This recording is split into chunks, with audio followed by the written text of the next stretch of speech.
Bienvenidos a Fuegonet. Esta es una nueva entrega del curso de Prevención y Protección contra las Explosiones. En esta oportunidad vamos a hablar de trabajos en caliente en zonas clasificadas. Para esto vamos a iniciar con algunos análisis previos que tienen que ver con la gestión de los riesgos. La gestión de estos riesgos en atmósferas explosivas por lo general están basadas en dos pilares fundamentales: las normativas que son de aplicación y también basadas en experiencias. Si nosotros tomamos cualquiera de estos dos caminos en forma individual, sin integrarlos, vamos a llegar a una vía muerta. ¿Esto qué quiere decir? Las normativas nos van a dar una guía espectacular, muy buenas, pero no podemos tomar solamente las normas en forma exclusiva, sino que tenemos que integrar las experiencias a ese tipo de trabajos. Tampoco podemos basar toda la gestión de riesgos en experiencias solamente, dado que existen muchas normas que son sumamente importantes. Porque tomando basadas en normativas y basadas en experiencias en forma conjunta, esto significa administrar los riesgos. Y de esta manera nosotros vamos a poder tener un control absoluto de todo lo que son trabajos en caliente en zonas peligrosas.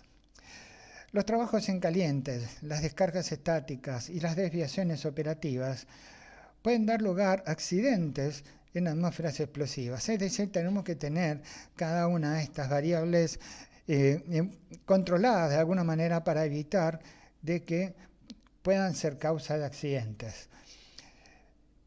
Las atmósferas explosivas no son exclusivas de las industrias. Hay muchos lugares donde podemos llegar a tener este tipo de situaciones. Y teniendo en cuenta lo que es el triángulo de fuego, nosotros sabemos que las atmósferas explosivas que van a estar en forma permanente, intermitente o ocasional, no van a poder ser evitadas, es decir, no podemos eliminar, porque ya estamos asumiendo de que tenemos presencia en el ambiente de atmósferas explosivas, de una mezcla inflamable. El objetivo entonces de todo este curso en particular y de la gestión de riesgo en atmósferas explosivas es el control de las fuentes de ignición, porque las fuentes de ignición son realmente las que van a cerrar el triángulo de fuego y van a dar lugar a las combustiones. Una atmósfera explosiva, según las diferentes normativas internacionales que tenemos, donde nos basamos en todos los cursos aquí en Fuegonet Argentina, no es otra cosa que una mezcla de moléculas. Esto lo tenemos que tener muy en cuenta. Y esto que vamos a definir ahora es la base fundamental donde se apoya todo lo que tiene que ver las combustiones, todas las combustiones. Es uno de los secretos más profundos que tiene el triángulo de fuego. Una mezcla de moléculas no participan en la combustión. Las moléculas no participan en la combustión. Esto es lo que tenemos que tener muy, pero muy en claro. Sino que la combustión son reacciones químicas entre átomos. Quiere decir que de alguna manera nosotros vamos a tener que sacar esos átomos de ahí. Si quisiéramos plantar zapallo, queremos cosechar zapallos, entonces vamos a hacer un pozo, metemos el zapallo adentro, lo vamos a tapar, lo regamos y vamos a esperar de que empiecen a brotar los plantines. Y esto realmente no es así. No es así, lo conocemos. Lo más probable es que se descomponga el zapallo y no tengamos ningún tipo de respuesta. Para eso nosotros lo que tenemos que hacer es abrir ese zapallo, retirar las semillas, procesarlas, limpiarlas, y entonces sí vamos a tener oportunidad de tener una huerta con un montón de plantas de zapallo. De forma análoga, tenemos que romper las moléculas que integran esa mezcla inflamable y desaparecer de alguna manera los átomos que las componen, es decir, romper los enlaces químicos. Esto lo podemos llegar a hacer a través de un proceso en química orgánica, se denomina termólisis química o termoanálisis químico, que es precisamente la liberación de iones o radicales libres a través de la rotura de las moléculas a causa de la temperatura. Es el mismo proceso asociado a lo que estábamos hablando recién del tema del zapallo. Al romperse las moléculas se liberan iones o radicales libres que, como no pueden existir en esa nueva forma, van a volver a asociarse formando otro tipo de moléculas y también van a generar entidades intermedias muy corta duración. Esto nos va a dar lugar a que, a través de lo que son la entrega de temperatura de las llamas del mismo incendio propiamente dicho, vuelven al proceso de termólisis química. Quiere decir que al calentar una molécula, la molécula se rompe por desapegarse los átomos, libera iones o radicales libres, y como los iones y radicales libres no pueden existir en ese nuevo formato, se tienen que asociar nuevamente para alcanzar un nuevo equilibrio. Y esas asociaciones son precisamente nuevas moléculas diferentes a las originales y también entidades intermedias de muy corta duración. Pero como persiste la temperatura, la fuente de ignición, se vuelven a romper esas entidades intermedias y vuelve el proceso en forma indefinida mientras exista la temperatura. A esto es lo que nosotros conocemos como reacción química en cadena. Y acá hay muchas cosas interesantes que tenemos que señalar. Por ejemplo, ¿cómo podemos eliminar la reacción química en cadena o interrumpirla? Podemos arrojar al fuego elementos químicos que son extintores, como los polvos químicos, los halógenos, que van a proceder a capturar todo lo que son los iones o radicales libres. Pero ojo que todavía tenemos la temperatura. Quiere decir que cuando se disipen en el aire los polvos químicos y los halogenados, vuelve la combustión. Por lo tanto, lo que tendríamos que hacer es eliminar de alguna manera la temperatura. Y la forma más eficiente y eficaz que tenemos es el empleo del agua. Por eso le arrojamos agua a los incendios. Y de esta manera nosotros mantenemos todo este grupo de moléculas dentro de temperaturas seguras, no alcanzar las temperaturas críticas.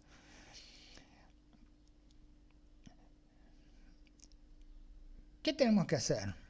Eliminar las atmósferas explosivas, eliminar las energías mínimas de ignición o trabajar sobre la seguridad activa. Y ninguna de estas cosas son las que vamos a hacer, sino que vamos a trabajar exclusivamente administrando las causas de las energías mínimas de ignición.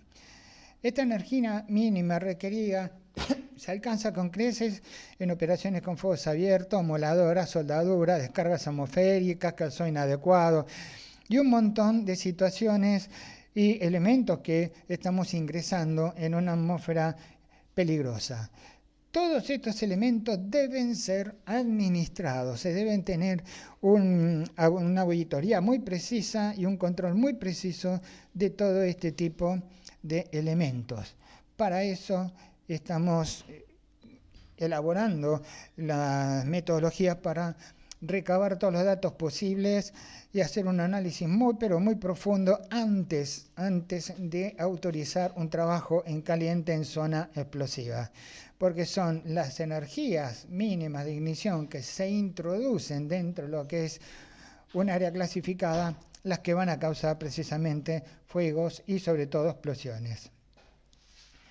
Algunos tips importantes que podemos mencionar: los incendios a causa de trabajos en caliente provocan muertes, lesiones y cuantiosos daños materiales evitables, y esto es estadística que suceden todos los años. Por lo tanto, tenemos una muy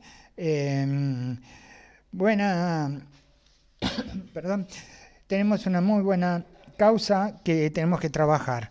Es decir, debemos gestionar y administrar adecuadamente todo lo que tiene que ver con trabajos en calientes. Estamos en zonas donde hay inflamables en forma permanente, intermitente u ocasional. Precisamente, si se siguen prácticas seguras de trabajo, estos incendios se pueden prevenir con una buena coordinación entre los equipos, formando equipos de trabajo donde cada uno tiene su función. Y los riesgos en los trabajos en calientes son enormes porque se introduce un peligro al área clasificada, es decir, una fuente de ignición. Por eso la principal recomendación de seguridad es buscar alternativas al trabajo en caliente. Fíjate una cosa muy importante. Podemos llegar a reemplazar, por ejemplo, una llama de un corte oxiacetilénico. Podemos utilizar a lo mejor un corte manual a través de sierras o cortadores o lo que sea, pero que no se utilice fuego directamente. Se va a disminuir muchísimo ese tema. También el raspado a través de espátulas o cepillos de alambre para remover alguna pintura puede ser reemplazado con algún agente químico donde no se origine ningún tipo de fricción.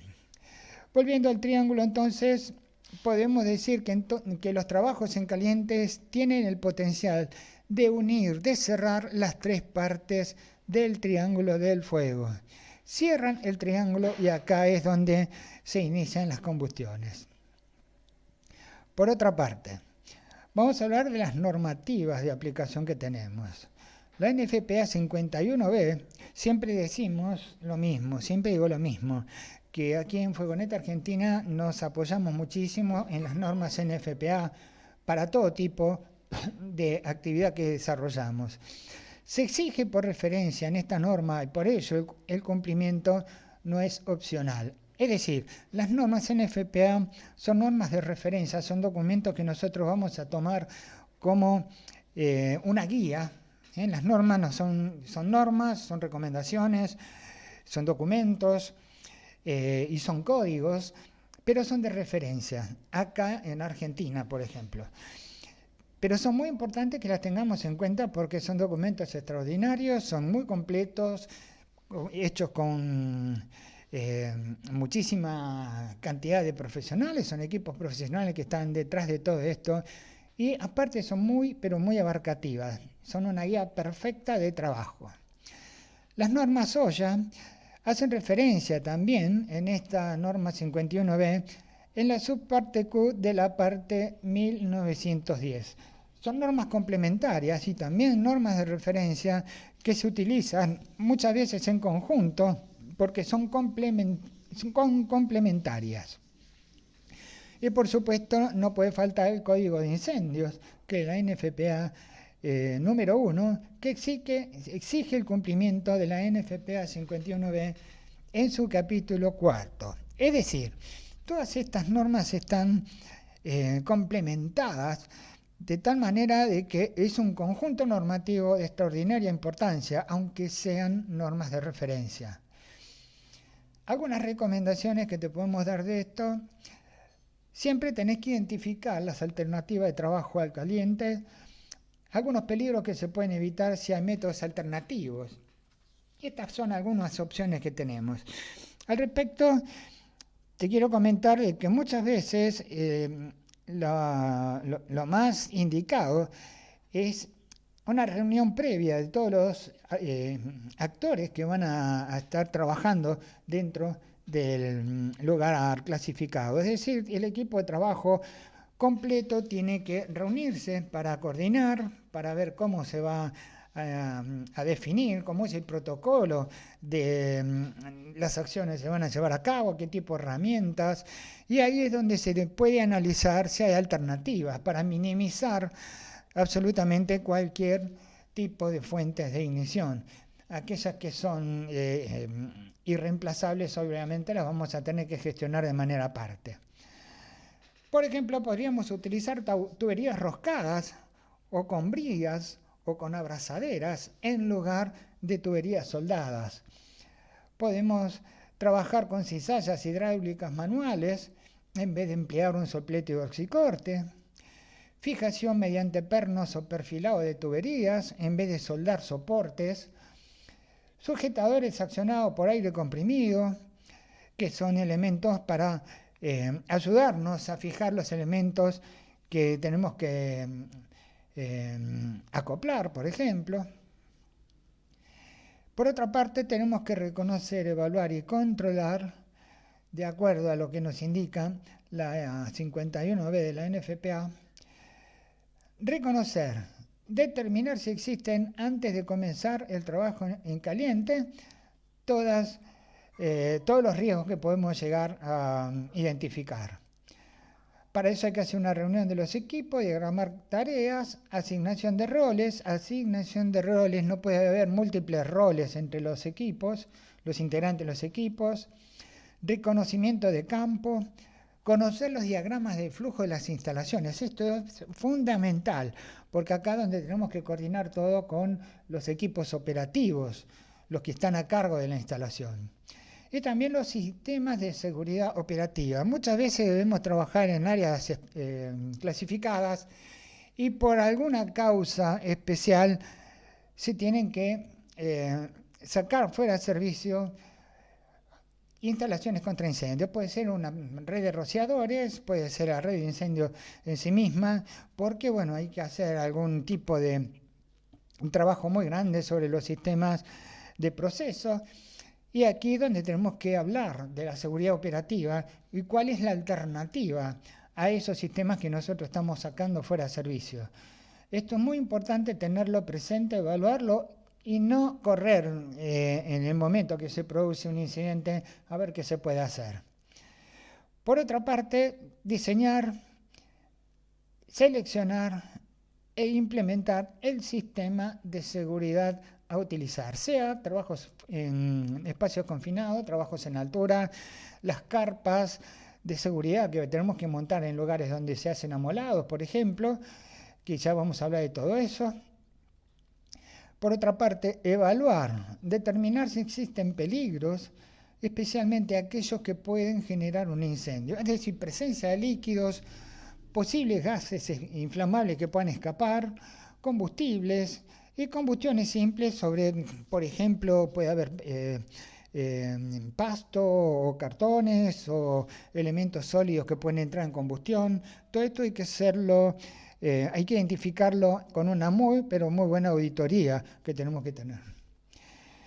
La zonificación asignada al operativo es también parte de un relevamiento de los sistemas contra incendio y también de un relevamiento que podría llegar a quedar afectado un área en particular por chispas, por caídas de material incandescente, por instalaciones eléctricas provisorias.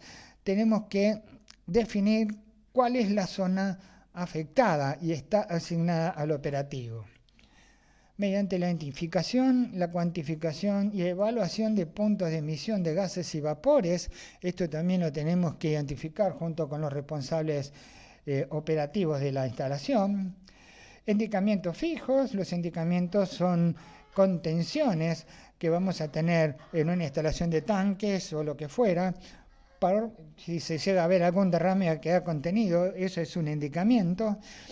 Control de rutas de escurrimiento, tanto del agua, de posibles pérdidas que podamos llegar a tener.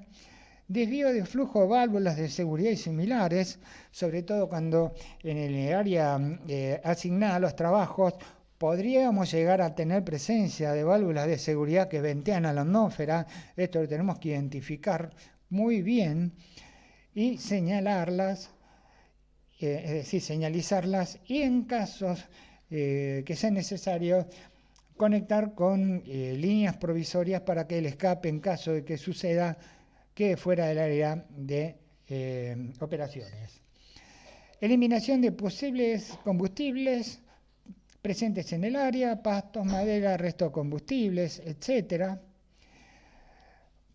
Por otra parte, controlar. Adoptar las medidas adecuadas para eliminar o minimizar los peligros. Por ejemplo, instalación de barreras fijas a través de pantallas, lonas o carpas. Estos elementos van a contener dentro de un área especificada cualquier proyección metálica que pueda llegar a ser, que pueda estar originada en amolados, en soldaduras, en corte de acetileno, para evitar que caigan o que se desplacen a áreas peligrosas. Contenemos todo eso en pantallas, incluso en lugares de trabajos en altura también se practica este tipo de protecciones. Identificación de posibles alternativas a máquinas o herramientas a utilizar. Bueno, esto recién lo estuvimos mencionando. Es muy importante evitar, dentro de lo posible, la introducción de máquinas eléctricas dentro de la zona porque obviamente son fuentes de ignición.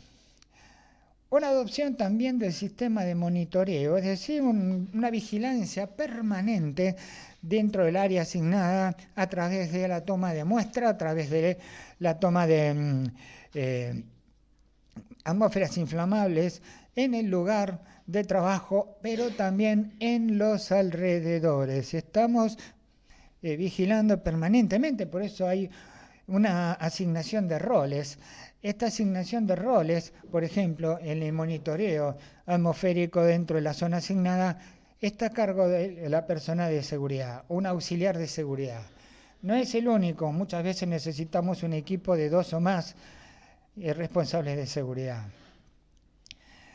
Verificación de aislamiento efectivo de sistemas operativos afectados. Esto refiere al bloqueo permanente, efectivo y definitivo de lo que son cañerías, tanques, sistemas de proceso, porque no sea cosa que durante las operaciones aparezca una corriente de flujo que pueda llegar a afectar todo lo operativo. Por eso es importante, también tenemos a alguien que está afectado a este tipo de vigilancia. El despliegue del sistema de aguas contra incendios para control de caídas de material incandescente. Esto es muy importante, es una práctica muy recomendada, siempre y cuando no haya ningún inconveniente en llevarla a cabo. Cosa que si llega a caer material incandescente va a caer sobre el agua y no sobre el suelo, porque sobre suelos duros, tierra dura o cemento, cae una gota incandescente, se estrella y ese impacto contra el piso hace que se particule de una manera muy violenta y genere un sinnúmero de chispas en forma radial. Es decir, se multiplican las fuentes de ignición. Para evitar esto se puede utilizar este tipo de elementos. Por ejemplo, podemos disponer sobre la zona un manto de agua. Un manto de agua es no una pileta, simplemente estamos haciendo un charco de agua debajo de la superficie que se está trabajando con la soldadura. Cualquier gota que caiga va a caer sobre ese manto de agua, que se puede hacer a través de una manguera de incendio, a baja velocidad por supuesto. Podemos tener manto de arena también, es muy efectiva la arena, cuando no se puede utilizar agua, se puede utilizar arena. La arena va a amortiguar el golpe de la gota incandescente y no va a permitir que se particule. Otra cosa, lonas ignífugas que contengan estas gotas. Estas gotas caen en la lona, no se van a particular y van a quedar enfriándose en ese tipo de elementos. O también en ocasiones un manto de tierra es muy pero muy efectivo también. Por otra parte, se puede utilizar el agua de red de incendio a baja velocidad y bajo caudal. Podemos utilizar bandejas con agua o barridos con mangueras en forma permanente cuando se puede llegar a coordinar este tipo de actividades. Son algunas de las soluciones que podemos implementar para este tipo de trabajos. Por ejemplo, si tenemos que estar trabajando con un martillo neumático, el martillo neumático, aunque no nos parezca, es una fuente muy potente de ignición, es decir, la rotura de los elementos fijos, sólidos, digo, que pueden estar formados por asfalto, por hormigón armado, generan muchísima cantidad de chispas que nosotros no las vemos pero que existen. Ahí nosotros lo que podemos hacer es a través de la red de incendio también humedecer el punto de impacto. De esta manera vamos a eliminar por completo cualquier posibilidad de que esas chispas sean fuentes de ignición. Puede ser una manguera, puede ser simplemente con un recipiente con agua, ir mojándolo paulatinamente mientras se trate todo esto. No solamente con martillos neumáticos, sino también cuando debemos recoger los residuos de piedras, de cemento, con palas manuales. Hay palas que son a prueba de explosión, son de cobre berilio, son herramientas que están específicamente diseñadas para este tipo de cosas. Bueno, muchas veces es muy cara la adquisición de estos equipos o no se cuenta con esto. Se puede utilizar también agua durante la recolección de los residuos de la rotura. Por otra parte, la protección de diseño de las herramientas, es decir, nunca hay que sacarle la protección que tienen, por ejemplo, una moladora, porque eso va a contener, no solamente va a defender al operador, sino que va a contener todo el flujo de chispas en una dirección determinada y no en forma axial tirando chispas para todos lados. Las pantallas fijas metálicas son muy utilizadas donde se trabaja mucho con soldaduras en los talleres, que se hacen generalmente piezas de prearmado, soldadura, y se tienen que amolar obviamente la soldadura para continuar los cordones. También son una solución muy pero muy importante para el contenido de este tipo de elementos. Lonas ignífugas, carpones de seguridad que se arman sobre el lugar de operación, son algunas de las diferentes soluciones que podemos implementar. El uso de herramientas antichispas es un capítulo muy importante. Las herramientas antichispas son de variadas aleaciones. Puede ser cobre berilio, también de bronce con aluminio y diferentes tipos de aleaciones. Tienen una particularidad, minimizan las posibles chispas que pueden generarse por fricción o golpe o por un falso mordiente a través de las llaves ajustables que las herramientas de acero o de hierro pueden llegar a generar. Se les denomina antichispas, pero en realidad provocan chispas. No dejan de provocar chispas, pero son de muy baja potencia, por lo tanto no se consideran como fuentes de ignición, dado que la energía mínima de ignición no es alcanzada. Igual hay que trabajarlas de forma responsable, hay que trabajar muy bien, entrenar a los operadores en el uso de estas herramientas. No es cuestión de tomar una masa, empezar a pegar, hay que saber pegar y cuándo es necesario utilizar herramientas de golpes. Herramientas de mano, todas las que se les ocurran, herramientas de ajuste, presentadores, llaves regulables, etcétera, etcétera, etcétera. También parece una novedad, pero no lo es. Los que andamos en la industria hace muchos años hemos visto palas, picos de bronce, que le dicen en realidad son aleaciones, que son muy importantes de utilizar para minimizar cualquier fuente de ignición. Al respecto, al momento de utilizar un martillo con un golpe franco sobre un yunque, aquí lo que se genera va a ser un punto de impacto, que ese punto de impacto va a generar un punto de energía térmica, es decir, va a haber un punto de muy alta temperatura. Esto se debe al choque molecular de dos sistemas sólidos, pero si el golpe franco, las dos piezas en cuestión van a absorber esa temperatura sin ningún tipo de problema.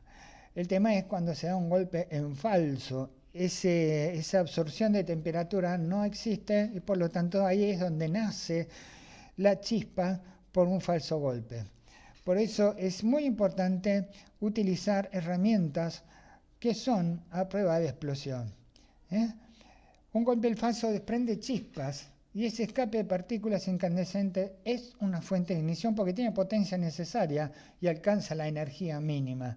En cambio, las herramientas de golpe hechas de aleaciones de cobre, berilio, bronce, aluminio, lo que fuera, minimizan esta posibilidad y en caso de un falso golpe, las chispas no alcanzan la energía suficiente como para encender una mezcla inflamable. Es mucho, mucho menor.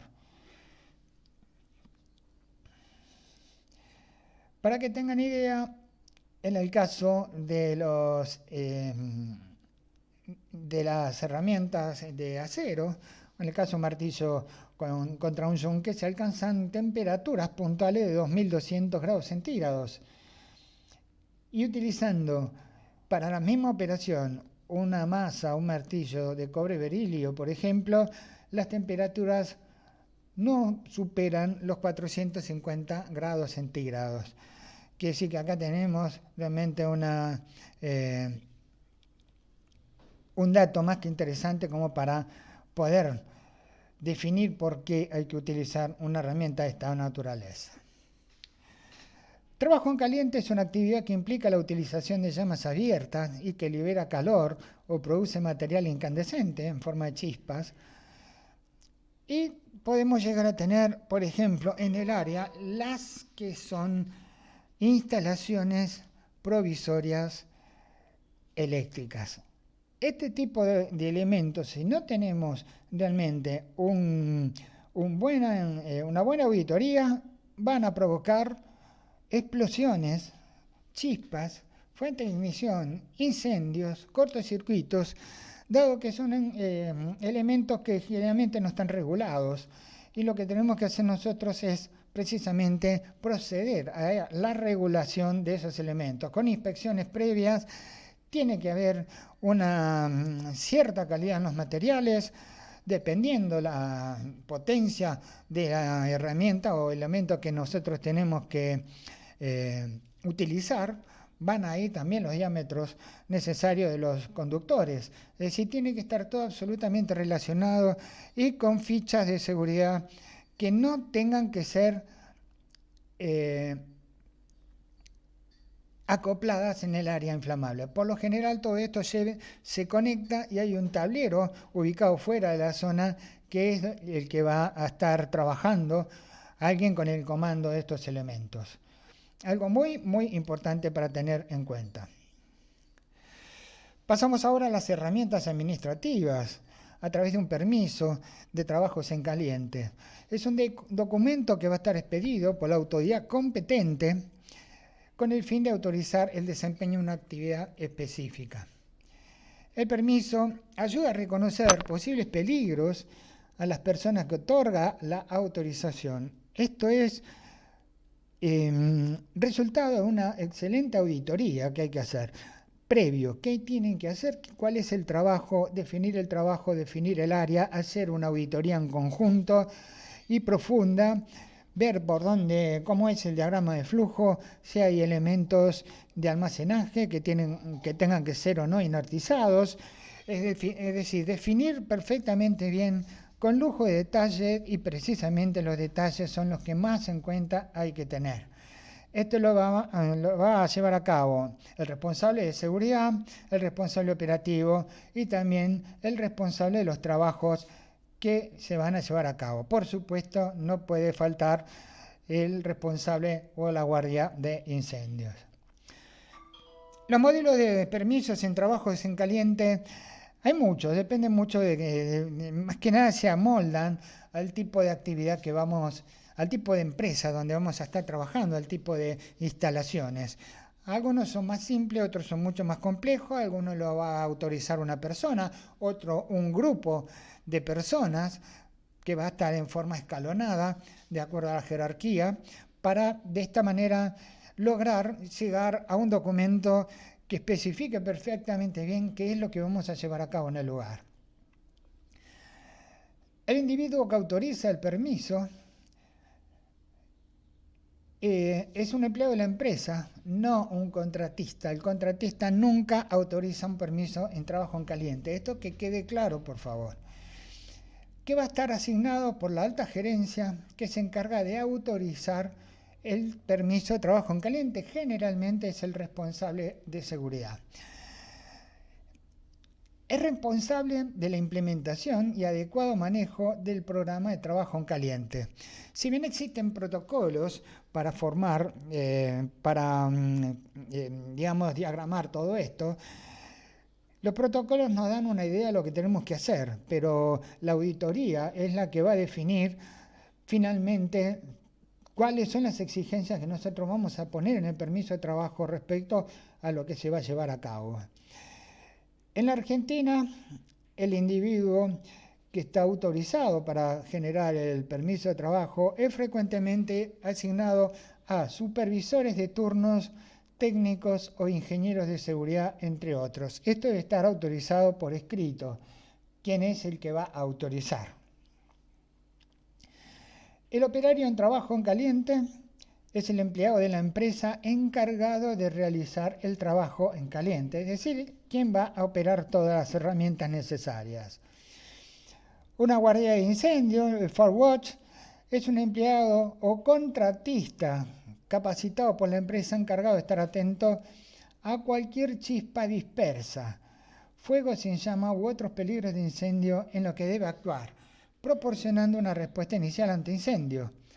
Esta persona tiene autoridad absoluta para detener el trabajo en caliente si se presentan condiciones de trabajo peligrosas. Es decir, el guardia de incendio no es un bombero de planta solamente, no es un brigadista, sino que es una persona que está a cargo de un trabajo fundamental, que es la constante supervisión, un auditor permanente de cómo se está desarrollando el trabajo y está atento a cualquier inconveniente que pueda llegar a generarse con las fuentes de ignición y tiene la autoridad para detener los trabajos, sea cual fuera la etapa en que se están gestionando. Más que nada para evitar que se presenten condiciones peligrosas en el lugar. ¿Quiénes son los responsables de los trabajos en caliente? La alta gerencia tiene la responsabilidad de la ejecución segura de los trabajos, es decir, que ellos también están en la lista de responsables. Y ellos son los que deben establecer, entre otras actividades, cuáles son las áreas aprobadas para realizar los trabajos en caliente, designar una persona autorizada para generar los trabajos en caliente, para autorizar, designar permisos y todo eso. Asegurarse que solamente se usen equipos en buen estado de conservación y funcionamiento y también que el personal que está desarrollando la actividad esté entrenado. Instruir a los contratistas sobre los materiales combustibles e inflamables y las condiciones potenciales de riesgo. Es decir que, como vemos, el trabajo en caliente en zonas clasificadas no es simplemente la ejecución de un documento administrativo, sino que esto va a hacer un montón de... va a traer una concatenación de responsabilidades donde vamos a tener que definir el método, la necesidad de hacer el trabajo, si es realmente necesario, qué tipo de herramientas, cómo va a ser la supervisión, cómo va a ser la auditoría permanente, también la respuesta ante cualquier emergencia. Hay que estar ya preparado y ya definidas las acciones ante cualquier emergencia, cómo los tenemos que hacer. Vigilar también el tema de la electricidad, las instalaciones eléctricas provisorias. Y son todas cuestiones que en definitiva nos van a dar las pautas para llevar a cabo la ejecución de los trabajos dentro de los parámetros de seguridad que corresponden. Y cada uno de estos actores va a tener su responsabilidad específica, que en definitiva es la responsabilidad de todo el equipo. Y es muy, pero muy importante la capacitación del personal contratado. Y es un tema delicado, porque muchas veces el personal contratado no tiene las mismas bases formativas que puede tener personal de planta permanente, por obvias razones. Así que hay que estar muy en cuenta con esto y si es necesario se lleva a cabo una jornada de capacitación. Esto no cuesta nada y beneficia mucho a todo el proceso. El rol del responsable de autorizar trabajos en calientes tiene que inspeccionar el lugar. Si no se conoce el lugar, no se puede operar. Es lo que yo siempre estoy diciendo en todos los cursos, en todos los seminarios. No se puede gestionar lo que no se conoce. No podés administrar los riesgos en un lugar que no conoces. Por eso, antes de las acciones, hay que ir a inspeccionar el lugar donde se lleva a cabo el trabajo. Por otra parte, autorizar los permisos de trabajos en calientes solamente una vez que se han identificado los peligros, los riesgos y que se haya evaluado realmente la zona que fue asignada a los trabajos. y también estará a cargo de designar un guardia de incendio cuando las condiciones de trabajo lo requieran y va a permanecer en el sitio de trabajo durante no solo el desarrollo del mismo, sino también 30 minutos después de realizado el mismo. Una guardia de incendio, como se le conoce, es indispensable.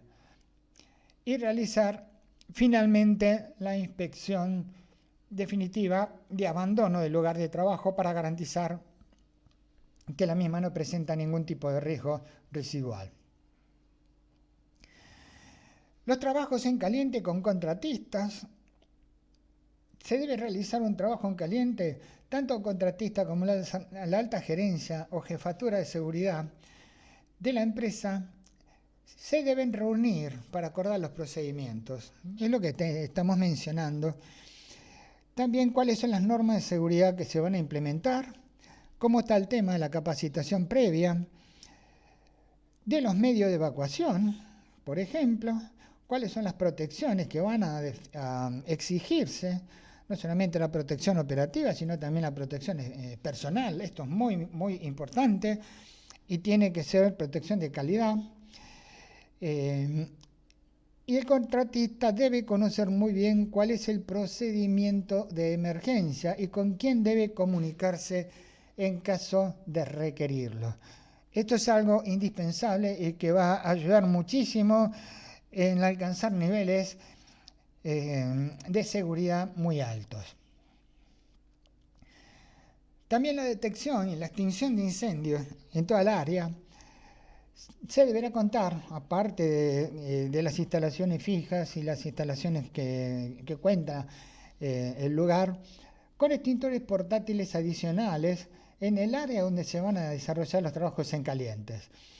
Y esto se debe obviamente a que las instalaciones fijas, las instalaciones de agua, de extintores, todo, están diseñadas para proteger la instalación, pero no para cubrir un trabajo que se está generando aparte, que es el trabajo en caliente. Ese trabajo en caliente ya tiene que tener sus elementos extintores. No se debe deshabilitar los sistemas de detección y alarma en las instalaciones. Se pueden cubrir o tapar temporalmente los detectores de humo o llama, obviamente porque vamos a estar generando humos y llamas. Esto hay que analizarlo profundamente y retirando, asegurarse de que esos elementos estén en condiciones de operar una vez que nos retiramos del lugar. En caso de contarse con rociadores automáticos, se pueden deshabilitar. Sin embargo, también se puede cubrir las cabezas de los rociadores para evitar que las ampollas de los rociadores sean accionadas por la injerencia de temperatura y todo eso. Así que es un trabajito bastante importante que también hay que tener en cuenta para el lugar. Aquí tenemos un diagrama de flujo tipo para la aplicación de trabajos en calientes, donde se comienza preguntando si realmente se requiere un trabajo en caliente. Se va a analizar si hay alguna alternativa para reemplazar el trabajo en caliente. Si no existen alternativas, se puede realizar el trabajo en el área designada para trabajos en calientes, por ejemplo, el taller de mantenimiento, y si no, bueno, ahí empezamos a recorrer un camino que nos va a generar una guía excelente para ir viendo a través de este cuadro todas las acciones que nosotros podemos llegar a desarrollar en forma obligatoria. Por supuesto que es esto obligatorio, y de esta manera nosotros vamos a definir todo el proceso en forma mucho más prolija, mucho más segura. Sabemos que los incendios pueden producirse después de que un trabajo en caliente se haya terminado. Por eso, la Guardia de Incendios, según la NFPA 51B, nos dice que se tiene que quedar un mínimo de 60 minutos para supervisar guardias de cenizas. Esto depende mucho del lugar. Normalmente con una permanencia en establecimientos comunes, digamos, donde los riesgos no son tan violentos o no están tan presentes, con una guardia de 30 minutos estaría más o menos cubierto este tema. pero la NFPA 51B está estipulando una guardia de 60 minutos cuando se tiene que trabajar en destilerías con procesos realmente mucho más complejos. La persona que otorga la autorización podrá exigir que el guardia de incendio permanezca más tiempo en el sitio. Esto depende de las condiciones del sitio de trabajo y del tipo de trabajo que se generó. Por otra parte, el 51B, que es el estándar para la prevención de incendios durante soldadura, corte y otros trabajos en caliente, como se denomina este documento, cubre las disposiciones también para prevenir lesiones, pérdida de vida, daños materiales a causa de incendios o explosiones resultantes del proceso de trabajo en caliente. Por esta razón describe las responsabilidades de trabajo en caliente y las precauciones de prevención de incendios y también el material explicativo y otras causas. Este documento está destinado a ser utilizado por todas las personas que administran, solicitan y autorizan la supervisión de los trabajos en caliente. Es decir, y tenemos una guía importantísima y muy completa que nos va a servir y de mucho para utilizar durante este tipo de operaciones. Veamos ahora 5 ideas equivocadas que existen sobre los trabajos en caliente. Una idea equivocada. Los trabajos en caliente solo se refieren a soldaduras y corte con soplete. Por supuesto que no es así. La verdad, como lo define la NFPA, se refiere a cualquier trabajo que incluye la quema, soldadura u operación similar capaz de iniciar incendios o explosiones. Y no es simplemente trabajo que incluye llamas. Después de todo no se necesita una llama para generar calor. Eso lo conocemos muy bien. Se consideran actividades de trabajo en caliente, perforación, soldadura, roscados. Nosotros estamos retirando un material a través de una roscadora. Eso genera temperatura. La molienda, tratamiento en caliente, el pulido, descongelamiento de tuberías, limpieza con abrasivos, por lo general también denominado el arenado. El arenado es especialmente peligroso, dado que son partículas sólidas contra un sólido, eso genera chispas. También elementos como la utilización de cepillos de alambre, de espátulas y todo eso que pueden también generar microchispas. Idea equivocada. La segunda, la soldadura por lo general utilizada en tareas de plomería no plantea un gran problema, es decir, la utilización de sopletes. Por supuesto que la NFPA nos dice que sobre incendios estructurales causados por trabajos en calientes, las tareas de soldadura causan el 34% de los incendios que se inician en viviendas. Es decir, que este tipo de tareas es causa de incendio muy, pero muy importante. Debido a que este trabajo se ve por lo general realizar cerca a materiales de construcción y aislamiento de combustibles, puede resultar un desafío muy grande para la seguridad de los trabajos en caliente. Así que hay que analizar realmente si se tiene que utilizar este tipo de elementos. Vamos a la tercera. Los riesgos desaparecen una vez finalizada la operación. Y la verdad es que la norma exige que alguien se quede en el lugar durante al menos 30 minutos una vez finalizados esos trabajos, para monitorear el lugar y verificar que no exista ningún tipo de combustión ni riesgo de calentamiento o brasas que hayan quedado en forma residual. Y esto surge a causa de que los datos de las aseguradoras indican que el calor retenido ha contribuido a las condiciones de reignición, es decir, que esto sucedió. No es solamente una indicación teórica, esto sucedió, esto fue causa de incendio después que se terminaron los trabajos. Cuarta idea equivocada, la seguridad de los trabajos en caliente es responsabilidad de la persona a cargo. Absolutamente falso. La verdad es que exige que el equipo de seguridad para trabajos en caliente esté formado por 3 personas como mínimo. La persona a cargo, como el individuo que va a autorizar el permiso, el que va a hacer la tarea, que es el operador del trabajo, y también la vigilancia de seguridad contra incendios, es decir, la persona que estaba va a estar a cargo de la auditoría permanente sobre este tipo de cosas. Vamos a la quinta. Los residuos de trabajos en caliente, entre esos chispas, escorias, salpicaduras, se transmiten por lo general únicamente a una distancia limitada. Esto también es falso, porque la verdad que muchos tipos de trabajos en caliente se pueden llegar a generar elementos que puedan viajar por el aire, produciendo chispas, salpicadura, escoria, que van a llegar a áreas que van mucho más allá del área de trabajo inmediata. Por esta razón, y acá tenemos un dato muy interesante, la NFPA 51B nos establece una distancia de seguridad mínima de 11 metros en todas las direcciones desde la ubicación de los trabajos en caliente.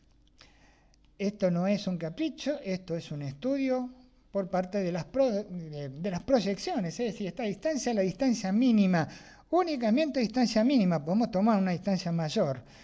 Y condiciones tales como viento, proximidad a pastos secos pueden exigir otra variación en cuanto a esta distancia. Es decir, en condiciones normales, sin tanto viento y con el área controlada, tenemos que tomar 11 metros, pero cuando ya se empieza a complicar por el tema del viento, la presencia de inflamables, esto puede exigir distancias mayores. Y acá tenemos otro dato interesante, que durante los trabajos en una ubicación elevada, por ejemplo, donde puedan llegar a caer chispas en dirección vertical, los residuos de trabajo en caliente pueden viajar más de 30 metros de distancia desde la vertical. Es decir, que tenemos que llevar a cabo una implementación de un área mucho más importante que la anterior. ¿Qué medidas de seguridad requiere el permiso de trabajos en caliente? La regla de los 11 metros que acabamos de mencionar, se deberá despejar todos los materiales combustibles e inflamables dentro del radio, quiere decir que son 22 metros el diámetro.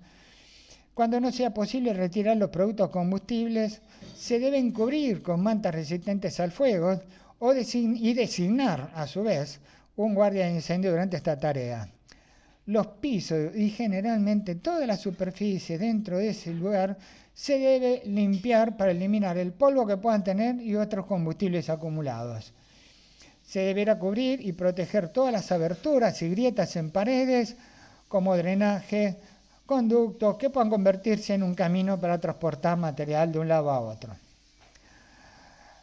Acá tenemos, por ejemplo, cómo se implementa la regla de los 11 metros y cómo se cubre con pantallas fijas, lonas fijas ignífugas, aquellos materiales que pueden entrar en ignición. Y durante los trabajos en caliente va a haber un guardia de seguridad con un extintor cerca o los elementos que se requiera para ese tipo de traveras. Por otra parte, en caso de trabajos en la altura, hay que ver la caída que podemos llegar a tener como posible dentro de lo que son las reglas de 11 metros, es decir, la proyección cilíndrica hasta el suelo. Esa va a ser la línea de 11 metros, pero también se va a trabajar aplicando la regla de los 11 metros con trabajos en altura y se aplican precauciones adicionales. También debemos tener en cuenta cómo va a caer las proyecciones de chispas en forma de parábola. Y de esta manera nosotros vamos a poder implementar un plan de seguridad adecuado a este tipo de situaciones. Con esto entonces terminamos con la presentación de este video que tiene que ver con los trabajos en calientes en zonas peligrosas. Así que bueno, de esta manera damos por terminado este video y nos estamos viendo en el próximo. Muchas gracias por tu atención.